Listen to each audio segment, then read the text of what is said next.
Welcome into Sports Tonight, guys. Emily Gagnon here with Lee Smith on What's a up? Tuesday. We What's got going some on? good stuff today. We're going to get it started with Georgia Tech. We were at practice earlier today.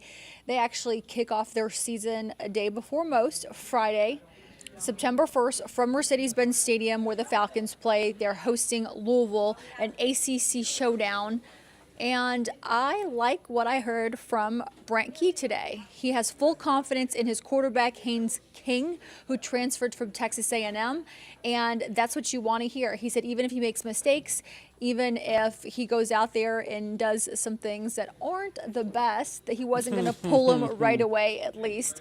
He wants to give him some chances, and so I think that King, if I'm him, I'm feeling really good entering the season opener, knowing that my coach and the coaching staff is backing me up. Of course you're feeling good if you're the starter. I mean, the other, 5 quarterbacks on the roster? Stop. I mean, come on. He beat out the two Zachs, though, Zach Pyron and Zach Gibson. The two Zachs. The two Zachs who returned to the team this season after last year. Both of them saw playing time. But like you point out, Lee, there's quite a few quarterbacks who saw playing time last year. Yeah. After Jeff Sims got benched or whatever happened with that whole saga. But having Jeff Sims for a while and then him being gone, now they got Haynes King. Of course, he came from Texas A&M, and he had a couple of games in 21 when he played for A&M before he got hurt, and they did all right. They did fine. But I don't know. It's always a mess over there at Texas A&M with their offense for like the last 3-4 years with Jimbo. So I don't really know how much you can take away from that. But they have optimism. I do take away a little bit, Lee, because obviously 2021 we're not going to fault him for that. He broke his leg after 2 starts. Can't go out there and play. Yeah. In 2022, last season, he was benched. 5 starts, 6 appearances total. He had over 1,200 yards, 7 touchdowns, 6 interceptions. That's probably why he was eventually benched. Yes, you might say that some of that has to do with Jimbo and the offense and just the madness that's going on with the Aggies, but also had he not thrown those interceptions, he might not have been benched. So we will see. Perhaps this will give him a fresh start. That's what you hope for him. But if not, Pyron's backing him up, and I expect Pyron to be able to go out there and perform, just as much as Haynes King, because we saw Pyron perform last year, and, he was pretty good. Yeah. Came out of nowhere. Yeah, and well, I mean, that's always good. If you're Brett Key, you got some depth and some people that have actual experience, game time experience.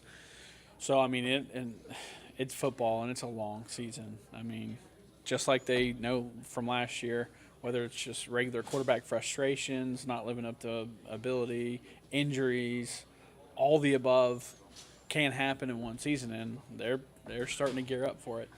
And listen, they have a huge opportunity to make a splash, to make a statement in Brent Key's first full season as Georgia Tech's head coach on Friday. So that's good for them. Let's move on to Ronald Acuna Jr. You might have seen this. It's made national headlines. He was basically, I don't want to say tackled because that sounds like a little violent. He was accosted. But, yeah, 2 fans at Coors Field last night when the Braves beat The Rockies. This was before the end of the game. I think it was the 7th inning. A couple of fans jumped on the field and ran towards him and gave him hugs. And he fell to the ground eventually. But the fact that fans were able to leave their seats, get on the field, run to Acuna, and be able to touch the man, that's crazy to me. I mean, I can't remember the last time I've seen something like that. When fans jump on the field and get crazy, they like run around, naked or whatever they're doing. But this wasn't the case. They absolutely wanted to get to Acuna. He said after the game it was a little scary.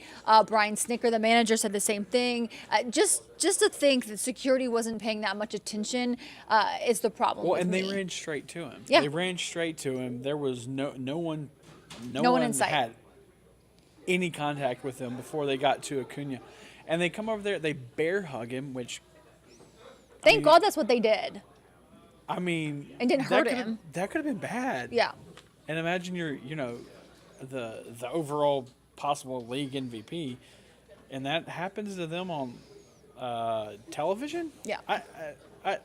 If I'm Coors Field, I'm embarrassed. I'm fully absolutely. embarrassed. The MLB, can't do has that. launched an investigation. The 2 men were arrested.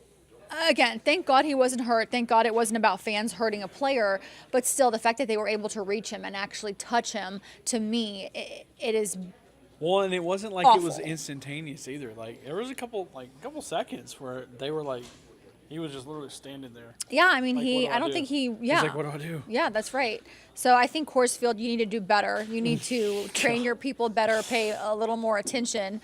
And MLB, you should come down on the Rockies, perhaps a fine or something, because that's not acceptable. No, that's it not should cool at all. never happen again, ever. Fans should not be able to touch players on the field of play, no matter what happens.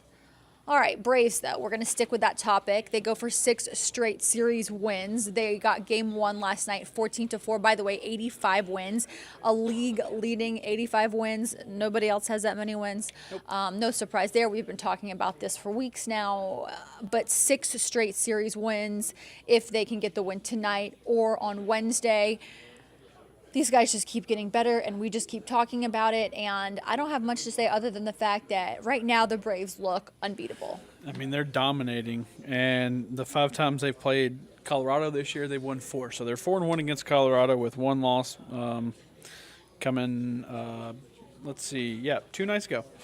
But other than that, pretty good. And by the way, just want you to throw this out there. The Braves have a team batting average of 275. Pretty good. How is that possible? It's 275? possible. And that's why they have 85 wins. I'm looking And that's at, why fans are running after Ronald Acuna Jr. to give him a hug. I mean, that's crazy. I'm looking at ESPN stats. So, yeah, they've got over 1,200 hits. Let's see. And the other really good They one. lead the league. It's not even close in home runs. They're like light years ahead of everyone else. So they've got 1,200 hits, so 1,222 hits, and they've got almost just as many strikeouts. Their pitching staff does 1,214. Yeah. That's incredible. Yeah. I mean, what That's they're doing incredible. there is, yeah. I mean, 246 home runs. The offense, defense, everything. offense, defense, everything. I mean, that's crazy. Yeah. Braves fans, I just hope you know that you're in the you might midst not of, ever see another season You're in like the midst this. of greatness right now, and you should just take it all in.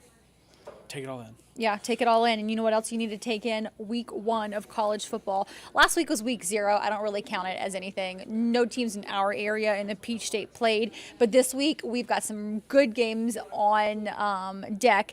Yesterday, Lee, you weren't here. You were off. But I talked about the LSU-FSU game. It's a 5 against an 8, a top 10 matched up. It's going to be good. We have to wait until Sunday. It's like an NFL game. It's like a treat. We have to wait until Sunday to see that game. Yeah. And after how last year's game ended, you know LSU's got a chip on their shoulder. They're going to come in there after winning the West last season with a very experienced team, the same quarterback. A lot of the guys are returning from last year's team. So that should be a fun one. But what other games are you circling? So like Thursday, let's just run through a couple. Florida, Utah. And Utah's ranked 14th right now. You got, and that's just to start this to start your weekend. Like that's just a little treat ahead of time. Arkansas State, Oklahoma. Oklahoma's 20, whatever. Virginia, Tennessee could be a sneaky good one. Tennessee's 12 right now. There aren't like several magnificent games. Ohio State ranked 3rd in the country against Indiana. That could be an interesting one. You never know. Can't can out Indiana. Still a major program. I mean, there are going to be some upsets. I don't know if this week will be the week for them, but your team, Alabama, has Middle Tennessee. I don't imagine that would be an upset. But you have some question marks at some positions. So how about at quarterback? Yeah, we don't even know who the quarterback is. Yeah, so I'm sure, and it's interesting to get your take real quick. Like, are Bama fans worried? I mean, are you worried? I am. Okay. Are you kidding me? Anytime you go into a season, you don't have the most pivotal player locked down, like on the team. Yeah, of course. There's a little bit of worry. Yeah. I mean, against Middle Tennessee State, probably not, but when they get into SEC play, you're going to have somebody reliable. And I have no idea what Nick Saban's going to do. But I also don't get paid millions of dollars to make those decisions. So, Nick, we're counting on you, buddy. Yeah, like you guys have for years now. Clemson Duke on Monday. Clemson's 9. That could be a sneaky good game on a It Monday could. night. It That could very well decide a lot of things for Clemson. But Clemson Duke. college football is back, and for me, it's the best time of the year. I said it was Christmas yesterday. Christmas came early. It's the greatest gift you can get. Lee, I know you agree with me on that because Oh, yeah. we eat, sleep, love college football. So it's here. I don't expect Georgia to have a test for a while. Maybe Auburn. Tennessee, maybe Ole Miss, but Maybe South Carolina presents a little bit of a challenge, but Nah. I highly doubt it. I don't think so. But other than college football, what's on your mind, or maybe that is what's on your mind? Oh, absolutely. Come on now.